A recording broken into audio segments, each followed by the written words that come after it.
Rarity huffed in annoyance. This was starting to get ridiculous. Really, she thought. After everything that has happened, she could at least do us the courtesy of showing up on time, especially after all that has happened. She, Twilight, and Fluttershy were gathered around one of the tables in the library. Before Applejack's Rarity, Rarity had planned for the three of them to spend the day with Rainbow Dash and reminisce. Too many good ponies were gone, and it was putting every pony on edge. Rarity had felt it necessary to take the tension off over a cup of tea. But one crucial pony was missing, however. Rainbow Dash was nearly an hour late. "Well, it's just like old times, I guess," Twilight said with a weak laugh. "Twilight, you know this is important," replied Rarity. "If she had any respect at all, she would have been here by now." Twilight sighed. "Rarity, you know Dash wouldn't do this on purpose. She's always had trouble being on time. Being a Wonderbolt probably hasn't helped." "Still, that doesn't excuse her. She knows." Rarity was interrupted by a sharp knock on the door. "I get it," said Twilight. Raising to her hooves, she strode across the library and opened the door. On the other side were two grim-looking police ponies. One removed his cap and looked at the ground. "Ma'am, we regret to inform you that we..." The police pony swallowed and looked away. "We found a body," finished the other one. "Oh no," said Twilight weakly. She turned away from the police to hide her tears. "Zecora?" Fluttershy asked. She got to her hooves with a look of concern. "No," said the other officer, regaining his composure. "You should probably come with us." "Right," replied Twilight. "Rarity, can you come with me? I don't want to do this alone." "Twilight, I really don't think I'll come," whispered Fluttershy, just loud enough for the others to hear. Twilight and Rarity turned to her in surprise. Are you sure?" asked Twilight. It was very unusual for Fluttershy to volunteer for something like this. "I'm sure," affirmed Fluttershy, with a steely resolve edging into her voice. "All right," said Twilight. "Let's go. Rarity, we'll meet you back at the boutique when we get back." Sweetie Belle watched from across the street. She could see the police talking with Miss Sparkle at the library, even though she couldn't hear what was being said. Miss Sparkle looked like she was crying. A few seconds later, the three ponies left towards Everfree Forest, along with Fluttershy. Rarity came out moments later and walked towards the Carousel Boutique, her eyes cast downward. "All right, girls, let's go," she said to her friends. Scootaloo and Applebloom were with her. Sweetie Belle could feel Scootaloo's anticipation, and Applebloom had a hungry look in her eye. Sweetie Belle knew what her friends wanted. She wouldn't disappoint them.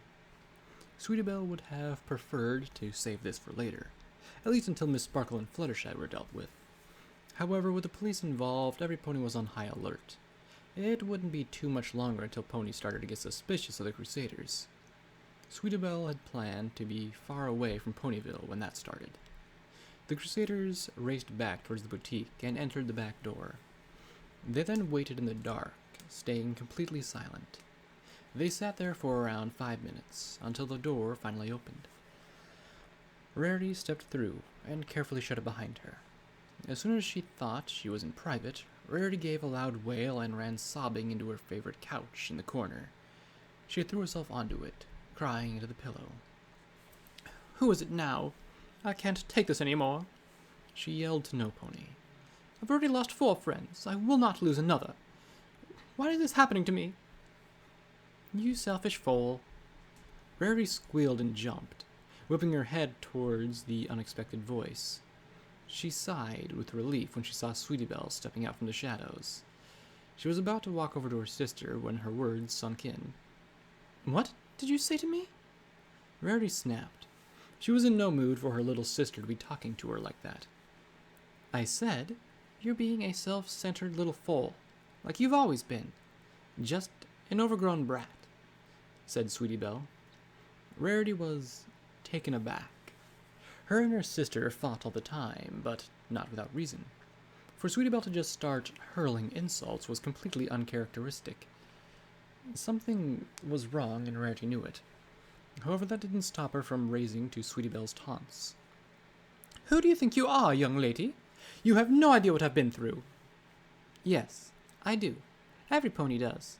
Do you know why? Because they've all been going through the same thing. It is just you who is sitting alone whining about it," Sweetie Belle said. "For the element of generosity, you're acting pretty selfish." "You don't know what you're talking about," Rarity said defensively. She turned around and dropped back to the comfort of her sofa. She didn't have the energy or will to go toe-to-toe with her sister right at the moment. "Yes, I do." Rarity tried to turn around and retort, but was stopped by Sweetie Belle's hoof slamming into her muzzle. Rarity reeled back, stunned. "Sweetie Belle, you just... what the hey is wrong with you?" Rarity demanded. Her carefully controlled demeanor had faded away as she rubbed the spot where Sweetie Belle had punched her. You are what's wrong. You're incapable of doing anything other than complaining. Anytime something's wrong, all you do is bitch and moan, while every pony else drags you along. You think you know the pain? You think you know fear? You don't even know the meaning of those words. Not yet, anyway." Rarity's jaw dropped. For a few seconds, she could only stand there, with her hoof to her face. Finally, she moved. Dignity forgotten, she rounded on her sister. Her horn glowed with magic. However, she stopped short when she noticed the two other fillies that had joined Sweetie Belle. Apple Bloom and Scootaloo were standing on either side of her. Apple Bloom was clenching a syringe in her mouth, while Scootaloo held a curved knife. They were both staring at Rarity, with an excited glint in their eyes. Sweetie Belle grabbed the needle from Apple Bloom with her magic. "I know what you're most afraid of. Do you?" Rarity woke in a haze. Groaning, she turned around. Her room.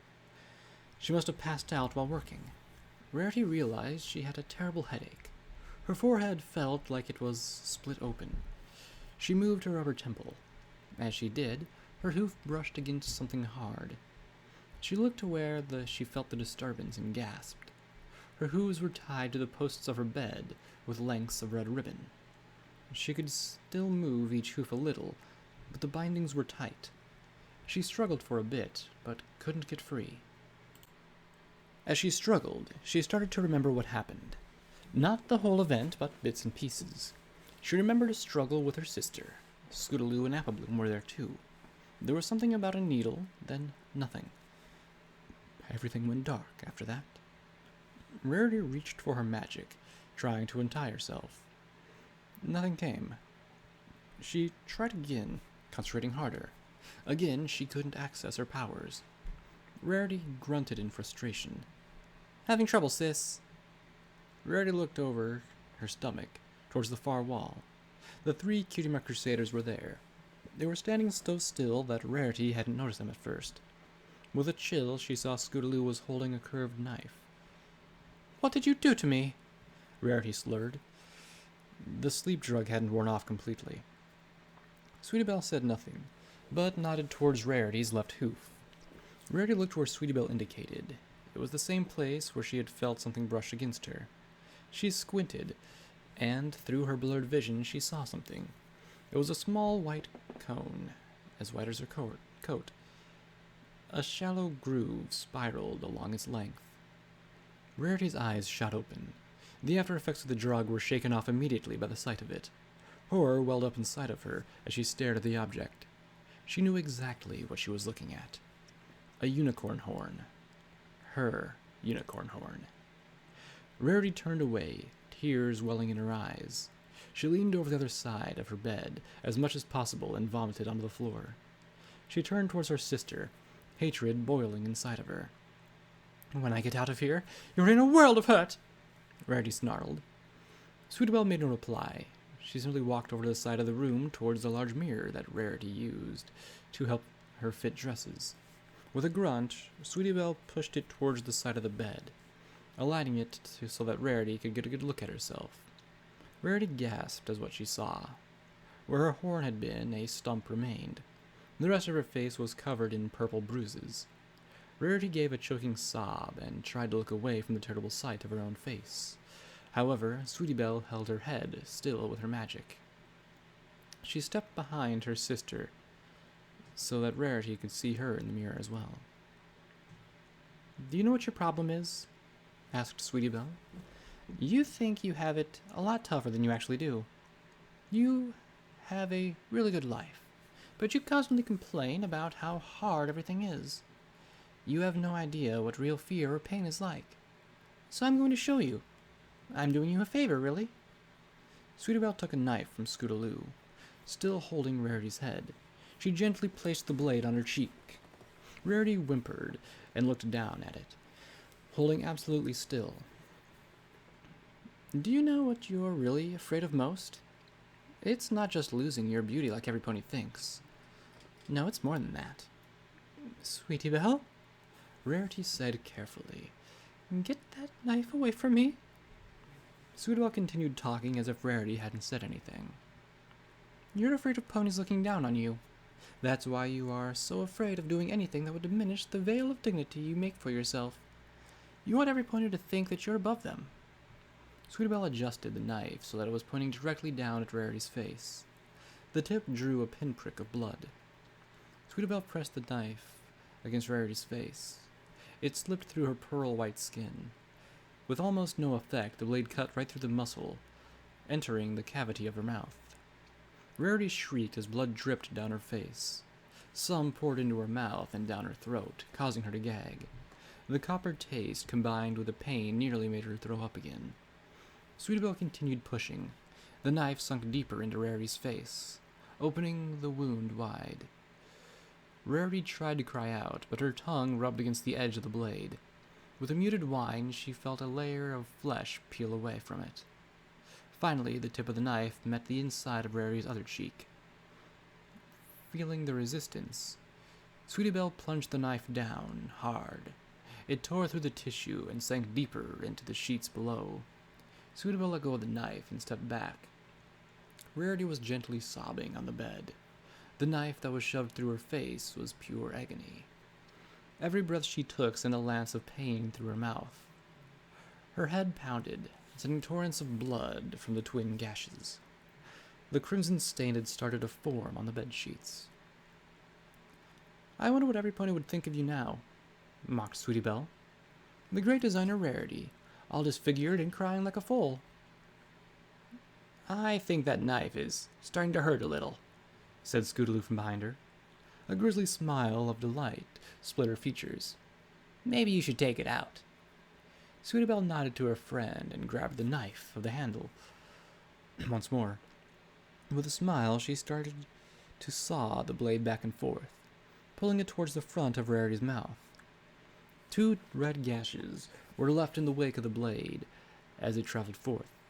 Rarity screamed and tried to clamp her teeth down on the blade, slowing it. Feeling the resistance, Sweetie Belle punched Rarity as hard as she could in the eye. Reeling back, Rarity briefly opened her mouth in shock. It was at this time that Sweetie Belle needed. She savagely tore the knife forward, creating a clean cut out of Rarity's mouth.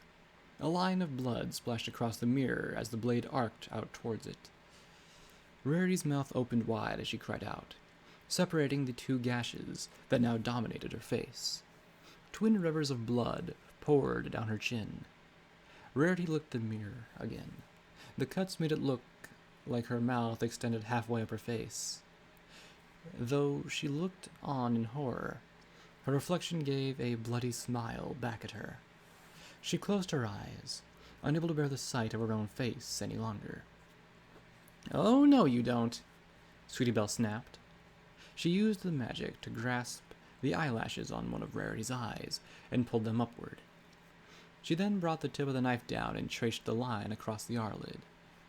The whisper-thin membrane separated and peeled away from Rarity's face. Sweetie Belle repeated the procedure on the other eye. She then stepped back to give Rarity a good look at the mirror. Rarity simply gaped at the monster staring at her through the mirror. Her eyes were now permanently open, giving her a surprised appearance. Blood welled up from her eyes and dripped into her face, mixing with her tears. Combined with her new mouth, she looked to be in a perpetual state of demented glee. "So, how do you like your new makeover?" teased Sweetie Belle. Rarity gave no answer. She just stared at her reflection. Sweetie Belle leaned closer. She examined her handiwork closely, delighting in her sister's fear and pain. Suddenly, Rarity broke from her catatonic state and lunged forward with her forehead. She caught Sweetie Belle in the nose, sending her reeling back. To her surprise, Sweetie Belle dropped her knife in front of Rarity's face. Rarity grabbed it with her teeth and wrenched her head out of Sweetie Belle's magic. She quickly cut her left hoof free from the ribbon. She spat the knife into the palm of her hoof and stared down at it. Sweetie Belle rubbed her nose, a trickle of blood dripping from it. Scootaloo and Applebloom cautiously stepped back from Rarity. Now that she had the knife, there was no telling what she would do. But Rarity just sat there, knife in hoof. Her deranged face was impossible to read. It looked like she was smiling down at it, as if it was the greatest thing she had ever seen. Her eyes wide in a mask of excitement. Finally, she moved. She brought the knife up to her own throat. She gave one last look at her sister. Their eyes locked for a lingering second. Sweetie Belle looked through the monster's smiling features into her tortured sister underneath. Rarity plunged the knife into herself. A fountain of blood spewed forward. Rarity jerked the knife to the side, severing her own windpipe. She didn't cry out. She didn't even whimper as she collapsed backwards onto the bed. There she lied, dead. The Crusaders looked on in shock, not entirely sure what to think of what just happened. "We should get out of here," said Applebloom nervously. "Miss Sparkle and, Fluttershy will be back soon." Scootaloo nodded in agreement. "You guys go on ahead. I just want to leave a surprise for the next pony who comes through here," Sweetie Belle replied. She walked into a nearby desk and removed a bottle of glue from the drawer. She then grabbed Rarity's horn from the bed. "I'll catch up in a little bit. We'll meet at the clubhouse. Scootaloo, leave your knife here." As she got to work, Sweetie Belle didn't even notice the cutie mark that was forming on her flank. Spike walked across town towards Carousel Boutique. He had seen Rarity come through here earlier. He wanted to check on her. He knew she wasn't taking the deaths of her friends well. He came to this decision and knocked on the door. "Rarity, are you there?" There was no reply. Spike cautiously opened the door. It was pitch black inside. He squinted and fumbled around for the light switch. He found it and flicked it on. The intense showroom light that Rarity favored blazed to life, blinding Spike temporarily. He blinked and saw a figure in the center of the room. The familiar silhouette of his beloved Rarity came into focus. "There you are, Rarity," he said, running over to her. "I've been kind of worried about you." As he got closer, his vision began to improve. He was now able to see her features clearly, and the sight made him stop in his tracks. Her face was almost unrecognizable. A crimson smile cut across it.